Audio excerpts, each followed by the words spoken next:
1% dari orang kaya di Indonesia itu menguasai 50% perekonomian Indonesia. Betul. Kalau di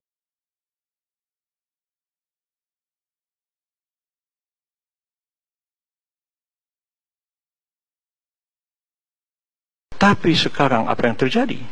0,2% orang Indonesia menguasai 74% tanah di Indonesia. Melalui konglomerasi PT itu, PT ini, real estate, pertambangan, perkebunan sawit, HPH, dan sebagainya. Ini cuma tinggal bom waktu. Apalagi yang 0,2% itu, maaf kalau pakai bahasa lama, itu non pribumi. Ini bom waktu.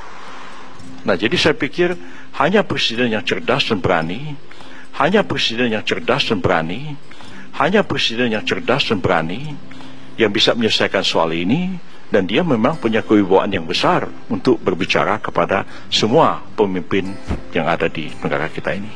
Begitu, Pak. Saya tambahin, 50% kekayaan Indonesia hari ini milik 1% orang Indonesia. Ya.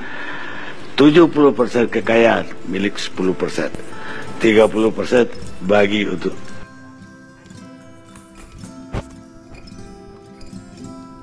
Video kali ini saya beri judul menggelembungkan kekayaan dengan kartu kredit.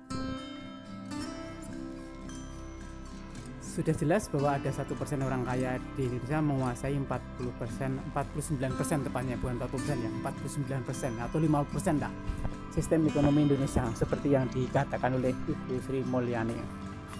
Jadi ini Anda bisa membayangkan 1% orang kaya itu menguasai 50%, bukan 40% ya, sistem ekonomi Indonesia. Berarti kan satu orang menguasai separuh perekonomian. Bukan menguasai aset loh, menguasai sistem ekonomi. Kalau menguasai aset itu menguasai barang tidak bergerak. Tapi kalau menguasai sistem ekonomi itu dia akan menguasai apapun. Misalnya dalam distribusi makan, distribusi otomotif, distribusi teknologi, itu semuanya dia kuasai. Jadi perhatikan, itu lebih membahayakan. Satu orang kaya ini dipastikan mengelola bisnis keuangan yang di sini. Nah, di sini ini perhatikan. Satu orang kaya ini dipastikan mengelola bisnis keuangan yang di sini ada pilihan celah potensi penggelembungan kekayaan. Jadi dia bisnisnya itu bukan bisnis real pada umumnya. Dia itu bisnis dalam penggelembungan kekayaan. Menggelembungan uang kertas, uang yang berupa kertas, berupa dolar, saham juga berupa kertas, dan penggelembungan nilai sertifikat juga berupa kertas. Jadi dia bukan mencari untung di bisnis sektor real, tapi sebenarnya dia tuh ada potensi kekayaannya itu dengan cara menggelembungkan, ya. Simak video yang berjudul Penggelembung Kekayaan dan Pemimpi Kekayaan. Nanti akan ada terbuka wawasannya. Oh, ternyata untuk membuat berlipat-lipat kekayaan itu tidak bisa dengan cara real, dengan cara jual beli itu tidak akan bisa. Walaupun mungkin dalam tataran kulit orang kaya tersebut tampak seperti pengusaha-pengusaha pada umumnya, yaitu pengusaha di sektor real. Jadi memang secara kasat, secara kelihatan itu kelihatan sektor real. Pertama juga ada studi kelayakan usaha, kemudian ada rencana rugi laba, kemudian ada direktur pelaksana, kemudian ada marketing, ya seperti pada umumnya. Tapi coba dipikir bro, mungkinkah sektor real itu akan mempunyai keuntungan berlipat-lipat? Coba tengok kalau Anda lihat di papan pengumuman atau di koran itu tentang pembagian dividen dari PT ini mana ada bisa berlipat-lipat. Keuntungan suatu usaha real itu keuntungannya sudah bisa ditebak, bisa ditentukan. Tidak akan bisa berlipat-lipat, tidak akan terjadi. Untuk mendapatkan kekayaan menumpuk di sektor real sudah tidak bisa, sudah dikunci mati oleh sektor keuangan.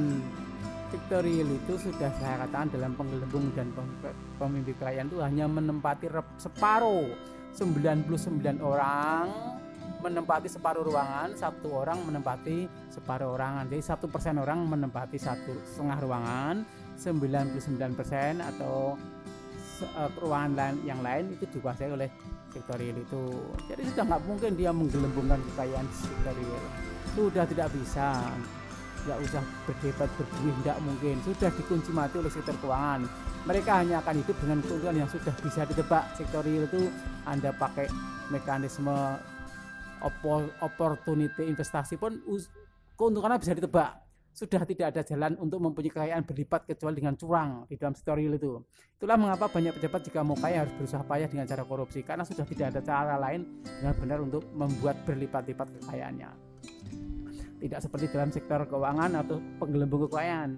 Dia hanya 1% orang Indonesia menguasai separuhnya Indonesia ini, sistem ekonominya. Karena memang sudah sangat susah untuk mempunyai kekayaan berlipat-lipat melalui sektor real. Pengusaha di sektor real kalau mau kaya harus banyak berhadapan dengan rambu-rambu yang akhirnya mau tidak mau pasti menabrak, mulai dari banyak yang bermain dengan cara mengelabui pajak sampai dengan memanipulasi informasi dengan menggunakan skema Ponzi. Silakan simak video saya yang berjudul Bisnis Kecil Terbatas Pidana Semakin Luas. Jadi kalau seperti saya gambarkan ruangan tadi, 1% orang Indonesia menguasai 49% atau 50% ruangan, sisanya 99% menguasai satu ruangan yang lain. Berarti yang satu ruangannya lega, yang satu berdesak-desakan. Di dalam yang ruang berdesakan itulah kebanyakan sektor real. Karena ruangannya berdesak-desakan, maka cenderung banyak peraturan supaya tidak saling menyinggol atau menjatuhkan orang lain. Karena peraturan, maka banyak orang kena pidana. Di sektor real itulah bisnis kecil terbatas pidana semakin luas, karena ruangnya sempit dikasih aturan, maka akan semakin banyak pelanggaran. Di sektor ini suasana sempit berdesak-desakan, maka kalau mau gerak lari sedikit atau mau kaya berpotensi menyinggol yang lain atau membuat pihak lain celaka atau potensi merugikan pihak lain yang ada dalam satu ruangan. Gimana potensi perilaku penggelembung kekayaan? Nah, sekarang kita lihat gimana ada potensi perilaku penggelembung kekayaan. Ini lihat ini. Simak video aurat kartu kredit dalam sistem ekonomi kapitalis. Kartu kredit itu potensi perilaku penggelembung kekayaan. Jadi makanya ada video yang berjudul aurat kartu kredit dalam sistem ekonomi kapitalis. Aurat itu berarti hal yang tabu tapi kelihatan. Kartu kredit itu merupakan aurat dalam sistem ekonomi kapitalis. Jadi penggelembungan kekayaan itu bisa dilihat dari contoh perilaku kartu kredit ini. Di sini diajarkan bahwa kita bisa membuat kertas yang tidak beragam menjadi yang bernilai penggelembungan kekayaan. Ini bahkan bisa dilakukan oleh klasteri seperti kita ini bisa. Jadi asal Anda memahami tentang penggelembung kekayaan, kita bisa memahami perilaku membuat kartu kredit yang akhirnya menggelembungkan kekayaan. Caranya sederhana, buat kartu kredit sebanyak-banyaknya. Ini penggelembungan kekayaan paling simpel. Menciptakan jaringan solid. Tidak bisa dipungkiri semakin lama orang akan semakin sedikit membawa uang tunai atau bahkan tidak membawa uang tunai sama sekali. Di lain pihak, bank akan semakin untung jika semakin lama semakin menggelontorkan kredit termasuk kartu kredit. Orang tidak membawa uang tunai, bank suka memberi kredit. Bentuknya nanti apa? Mungkin jumlah pemakai kartu kredit tidak bertambah. Jadi bentuknya kartu kredit itu. Jadi semakin lama orang tidak mau memakai uang tunai, tapi bank semakin lama semakin menggelontorkan kredit. Bentuknya bisa kartu kredit. Jadi kartu kredit akan semakin banyak. Bukan orangnya bertambah banyak yang pakai, tapi satu orang mempunyai nilai kartu kredit yang lebih banyak. Saya pernah bertemu dengan seorang yang dari kalangan tertentu, satu kartu bisa 500 juta. Ini pengusaha dengan kelas biasalah itu, tapi kalangan tertentu. Jadi mungkin jumlah pemakai kartu kredit tidak bertambah signifikan, tetapi jumlah total limit kartu kredit dari kartu kredit akan semakin membengkak. Jadi saya ulang lagi, orang tidak membawa uang tunai, tetapi bank akan menggelontorkan kredit, termasuk kartu kredit. Makanya kartu kredit semakin banyak. Tetapi orang yang punya kartu kredit mungkin tidak banyak, yang banyak ya limitnya aja. Berarti sekarang ada potensi untuk menggelembungkan kekayaan lewat kartu kredit. Mari kita rebut, begitu maksud saya. Dengan semakin menjamurnya penggunaan kartu kredit, maka akan semakin banyak pula aplikasi mesin EDC. Ini yang belum memahami mesin EDC, yang belum memahami ya mesin EDC atau mesin gesek tunai, silahkan simak video bisnis gesek tunai tanpa modal, atau kaya mendadak dari bisnis gesek tunai, atau bisnis gesek tunai versus bisnis minuman herbal, atau ada judul lain penjara bagi pelaku bisnis gesek tunai. Jadi saya kasih tahu penjara bagi pelaku bisnis gesek tunai itu hanya judul aja, jadi hanya menerangkan tentang apakah pelaku bisnis gesek tunai itu bisa dipenjara gitu loh maksudnya. Jadi bisnis tunai, gesek tunai itu sebenarnya kan tidak ada, itu hanya istilah saya atau istilah kita orang-orang kartu kredit. Itu sebenarnya mesin EDC. Silakan simak beberapa video yang berkaitan dengan gesek tunai tersebut.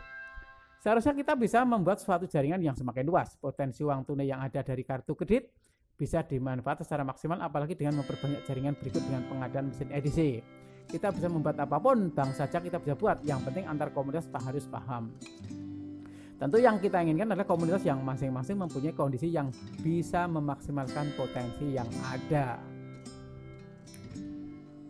Mari sekarang yang paling penting adalah kita mempunyai legalitasnya. Kayak komunitas tadi, kita membuat pengusaha yang mempunyai legalitas. Tapi kita tidak usah terlibat dalam kegiatan usaha masing-masing, tidak usah. Mereka sudah mempunyai pengalaman sendiri yang mungkin lebih detail dan lebih ahli. Kita hanya menghimpun pemanfaatan yang sudah ada. Mungkin hanya perlu modifikasi saja. Yang sudah mempunyai usaha dan mempunyai legalitas itu sangat baik. Yang sudah mempunyai usaha namun belum mempunyai legalitas perlu didorong untuk segera mengurus dokumen yang akan diperlukan. Dokumen berupa legalitas sudah penting juga untuk pengembangan masing-masing bisnisnya. Jadi legalitas itu penting nanti skemanya untuk memperbanyak atau menggelembungkan dengan cara kartu kredit tadi. Image usaha yang akan baik, peluang pasar juga akan menjadi lebih luas, bisa melakukan tender atau mengerjakan proyek-proyek yang mengharuskan adanya dokumen legalitas usaha. Di samping nanti kita bisa mengadakan proyek-proyek. Tentu yang lebih penting agar lebih mudah untuk mendapatkan kartu kredit. Yang penting itu mendapatkan kredit dan pengadaan mesin EDC ataupun untuk pengadaan pinjaman lain pada perbankan. Setelah legalitas saja, kita dorong untuk mengaplikasi kartu kredit dan aplikasi mesin EDC. Tentu saja dalam mendesain jaringan ini bisa juga dijadikan pelatihan sebentar semua agar menjadi terang benderang. Yang akan terlibat akan mempelajari semua yang telah saya sampaikan di beberapa video. Sekecil jaringan atau bahkan belum mempunyai jaringan, celah yang ada dalam kepemilikan kartu kredit sangat besar manfaatnya, apalagi jika tersusun dengan terencana. 10 orang baik, 100 orang baik, 1.000, 100.000, setiap tambahan satu peserta dalam jaringan akan sangat menguntungkan. Jika dalam jaringan kita mempunyai potensi uang yang begitu besar, maka kita bisa mendistribusikan kepada jutaan orang lain yang siap mengembangkan usahanya. Sebenarnya ini kalau Anda melihat video saya beternak dengan kartu kredit, dari mulai satu kartu kredit menjadi puluhan atau ratusan kartu, ini lebih jelas kalau Anda memahami video yang berjudul itu. Sistem ini akan menjadi jaringan yang sangat kuat, menjadikan jaringan keuangan yang baru. Kita semua tahu bahwa program dan jaringan ini sangat masuk akal dan tidak bertentangan dengan undang-undang atau peraturan. Hukum juga tidak berwenang menghambat program ini. Kita akan merubah komposisi keuangan yang telah mapan saat ini, mungkin saja komposisi keuangan dunia saat ini. Ambillah potensi uangmu dari kartu kredit sebanyak-banyaknya. Ya, kalau sudah punya kartu kredit banyak, ambillah potensi uangnya. Ubahlah komposisi keuangan status quo saat ini. Uang akan tersebar di antara orang-orang dengan cara cepat dan aman. Langkah demi langkah orang mulai mempengaruhi dan mengembangkan sistem ini secara aktif dan otomatis. Oke? Mulai sekarang, action. Bukalah usaha, lengkapi legalitas, aplikasi kartu kredit, pasang mesin EDC. Kita ambil potensi uang tunai yang sangat besar ini. Jika potensi uang tunai tersebut kita diamkan, sayang akan diambil oleh orang lain. Mungkin sebagian Anda sudah sangat mendarah daging dengan bisnis real yang saat ini Anda jalani. Bisnis yang benar-benar bersentuhan dengan tangan dan pikiran yang telah berjalan lama, ditambah dengan doktrin motivasi yang telah menancap di lubuk hati. Bisnis itu harus benar-benar tekun, bisnis itu harus mulai dari yang kecil. Itu kan orang-orang bisnis real yang sudah karatan cara bisnisnya seperti itu. Bisnis harus kerja keras, atau segudang ide-ide motivasi yang akhirnya memunculkan penerapan dalam perilaku mengembangkan bisnis sampai pada bagaimana cara tersenyum, bagaimana cara berpakaian, bagaimana menilai klien atau calon pembeli. Semua dipelajari bahkan sampai menghabiskan biaya yang tidak sedikit untuk mendapatkan ilmu tersebut. Ini kan seperti kayak nggak ada gunanya kan bisnis seperti ini. Ilmu yang mahal dengan sangat menyita waktu dan pikiran, ujung-ujungnya ada sama, ingin mendapatkan kesesuaian yang terukur dengan materi. Kalau seperti itu ngapain kita ngurusi yang kecil tadi? Mendingan kita membuat kartu kredit daripada kita bekerja keras pakai cara pelatihan tersenyum, cara pelatihan berpakaian. Untuk apa ini semuanya? Kerumitan teknis dalam tataran real tersebut akhirnya menjadikan suatu ilmu pengetahuan baru yang sangat kompleks, bahkan saking kompleksnya bisa dijadikan sebagai suatu jurusan baru dalam perguruan tinggi. Jadi cara berpakaian, cara tersenyum, cara memotivasi menjadi sangat nggak masuk akal jadi suatu materi kuliah. Dalam program pendidikan tinggi ini menjadi tidak relevan, tidak masuk akal jika semuanya bertemu menginginkan kekayaan sebagai simbol kesuksesan. Mengapa harus serumit itu? Semua itu bisa didapat hanya dengan sebuah kartu plastiknya, itu kartu kredit. Mungkin juga benar pengusaha-pengusaha yang terlibat dalam sektor keuangan pada tataran perbuatan juga terlihat sebagai pelaku bisnis real. Tadi seperti saya katakan di atas, di pertama penggelembung keuangan itu kelihatannya juga bisnis sektor real, terlibat aktif dalam permasalahan teknis kelihatannya.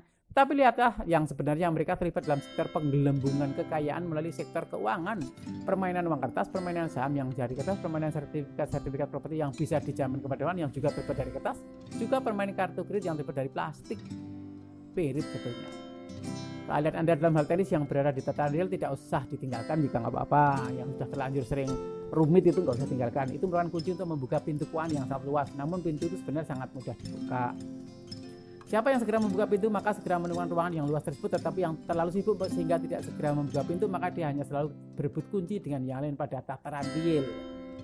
Jangan sampai isi ruangan yang sebenarnya menjadi hak kamu akan terkuras habis oleh orang lain, tetapi jika kamu tetap membiarkan tentu saja hukum sunatullah akan berlaku. Barang yang tidak kamu jaga dengan baik bahkan diambil orang lain pun kamu diam saja maka lama-kelamaan barang kamu juga akan habis. Jika dalam pohon kelapa yang sudah ditebang habis maka kamu menginginkan buahnya, maka itu sesuatu yang tidak masuk akal. Ingin mengambil buah kelapa pada pohon durian juga sesuatu yang tidak masuk akal. Ambillah buah kelapa saat pohon itu masih berbuah, jangan sampai memanjat pohon kelapa yang sudah ditebang habis. Mulailah sebagai pengusaha pemula, berubahlah menjadi pengusaha sukses, boleh bernilai miliaran bahkan triliunan, dalam dunia bisnis tak ada yang melarang. Lebih realistis lah pelaksanaan program yang saya sampaikan di video-video saya. Mungkin perlu pembanding, itu juga baik, tidak perlu pembanding juga tidak mengapa. Semua bisa dianalisa dengan sangat sederhana. Keruwatan bukan berarti simbol kerja keras, namun bisa juga simbol kebodohan. Coba lihatlah seberapa keras orang-orang kita dalam menyelesaikan pekerjaan. Gelar sarjana yang dapat dengan modal, tenaga, waktu, dan pikiran, akhirnya banyak yang ditanggalkan begitu saja. Realistis lah. Beginilah video ini, simak video-video yang lain. Terima kasih.